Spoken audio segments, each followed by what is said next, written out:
When I got to LA in late 1988, I was young, hungry, and dumb enough to join not just one, but two original punk indie college rock bands. One was made up of seasoned guys, gritty, tight, had actual records out, real gigs lined up. The other, a bunch of enthusiastic art school kids with a dream and zero clue. One day, the art school band gets offered a huge opportunity, pay to play Sunday night slot at the world-famous Roxy. $500, 50 tickets, $10 a piece, and somehow they were thrilled. My other band? They looked at me like I just said I was raising money for the Manson family. Actually, that might have gone over better. If we sold all 50 tickets at $10 each, we'd break even. Sell them at $12. Wow, $100 profit. We raised $200. The singer's girlfriend paid the rest. $200 was what I made in a whole week, working 40 hours at $5.15 an hour. And we blew it on this fantasy. But I'll admit, playing on a real stage with a real PA, that was a revelation. We had a tape delay on the vocals. The singer sounded like Elvis. Parts of the tape still sound kind of mighty. Other parts, absolute train wrecks. We fell apart at the start and end of every song. I remember thinking, give us a few more reps, and this could be something. But instead of using the tape to book real shows, they said the promoter loved us. He said next time we're headlining, label reps might come for just $750. I quit the band. My other band, smug as hell. Told you so. They said, you got 25 people to come out on a Sunday? That's a win. If you brought that to Raji's or Anti-Club, you'd get paid. You'd get booked again. That $300 we wasted, that could have gone to recording a demo, a 7-inch, something real. What really happened that night was the Roxy stage convinced our singer he was a star. To him, playing a dive bar would be a step down. That was his peak, something he always wanted to do. And maybe for him, that was enough. Me, I never paid to play again. Everyone's chasing something in music. A dream, a stage, a break. But you've got to know the difference between a scam and a step forward. That Roxy tape sits in a shoebox somewhere, a piece of evidence. Not of failure, but of a moment I chose music over illusion. The price of pretending? $500. The value of walking away? Priceless.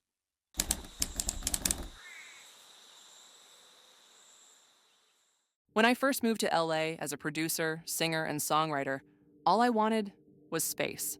Space to work, create, record, shoot, exist. I was living in an apartment with two roommates. One worked during the day, and the other basically lived in the living room.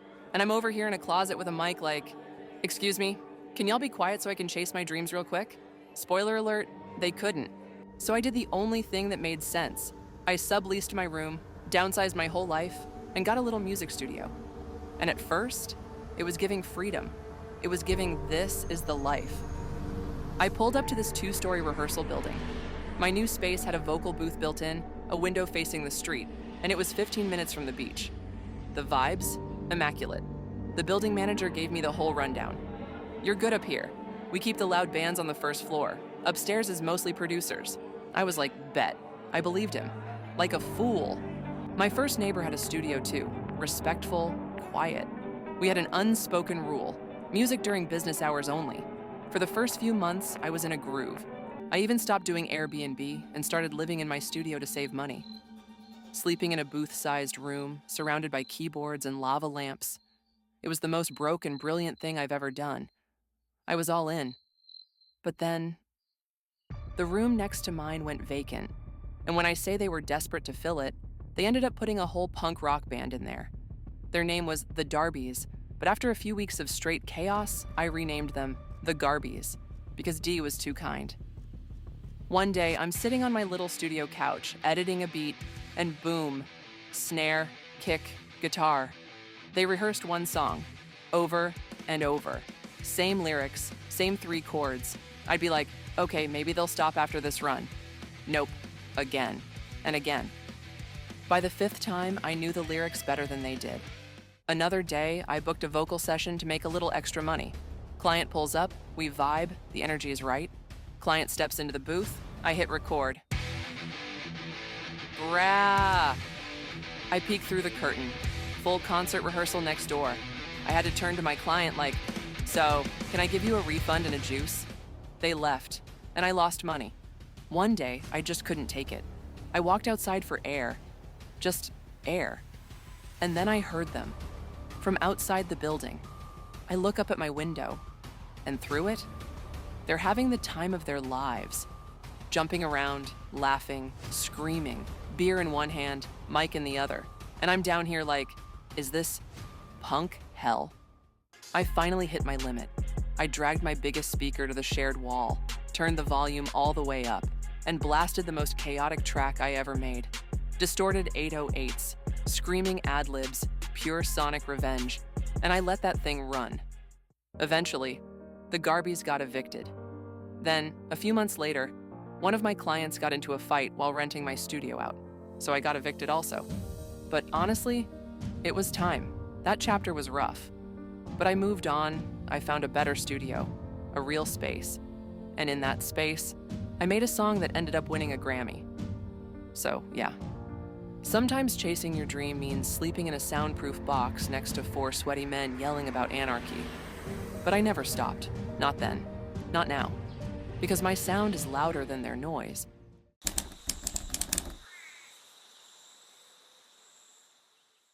When I was 18, I thought I had made it.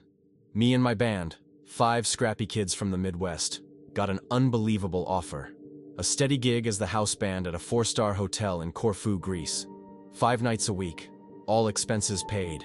Food, lodging, weekly pay, reimbursement for our travel. It sounded like a dream. Actually, it was a dream. One we were too naive to realize wasn't real. We didn't sign a contract, didn't ask enough questions.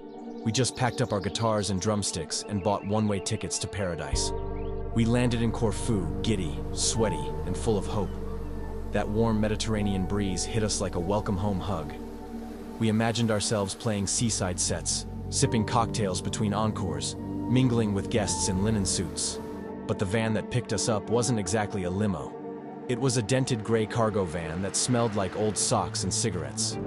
Our handler, some guy named Yanis in aviator sunglasses and a knockoff Adidas tracksuit, barely spoke English. He just nodded and said, "Yes, yes. Very good hotel. You will like." We arrived at the hotel, and to be fair, it was beautiful. Palm trees, infinity pool, white columns, guests sipping Aperol spritzes. But we didn't go in. Instead, we were driven past it. Straight to a rundown building about 10 minutes away. Clearly not part of the resort. "This is where band stays," Yanis said, handing us a single room key. We opened the door to find a tiny, musty room with 5 flimsy cots lined up like a detention center. One flickering ceiling light, no air conditioning, a shared bathroom down the hall, with no toilet seat. Still, we were hopeful. "We're not here to sleep," we told ourselves. "We're here to play." Our first night playing the hotel was surreal. We set up in the corner of the restaurant, right next to the dessert station. The manager introduced us like we were Beyoncé's opening act, but the guests barely noticed we were there. They were on vacation, not at a concert. The sound system was trash. One speaker buzzed like a fly in a jar. Halfway through the first set, a kid ran up and stuck a breadstick in the keyboard. No applause, no tips, no love. Still, we powered through. Night after night, hoping it would get better. Hoping the first envelope of cash would show up, but the money never came. Every time we asked about payment, we got a new excuse. Tomorrow, yes, tomorrow. Manager not here. Bank holiday. Is Greece? Relax.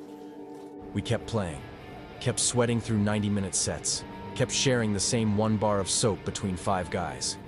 Food? Don't get me started. Our meals came in plastic containers straight from the back of the hotel kitchen, the leftovers from what the guests didn't eat. Cold fries, half-eaten chicken, day-old salad.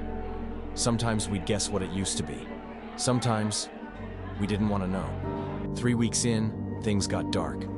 We had no money left. The hotel was dodging our calls. Yanis disappeared. One of the guys got sick from the food. Another had a meltdown and tried to book a flight home, only to realize he couldn't afford the cab to the airport. We started pawning gear. First, the second keyboard, then a backup guitar, then the amp. We watched our dreams and our instruments slowly disappear just so we could eat a decent meal. By week 4, we had enough. We sold what little gear we had left, including my favorite mic, just to scrape together enough cash for 5 return tickets home. No applause, no pay, no thank you. Just 5 exhausted kids dragging their instrument cases through the Corfu airport, hollowed out like shells. But you know what? We made it home, and we never made that mistake again. We learned about contracts. We learned about boundaries. We learned that if something sounds too good to be true, it probably involves cold potatoes and no toilet seat. And from that point on, we played with more hunger, more caution, and a hell of a lot more paperwork.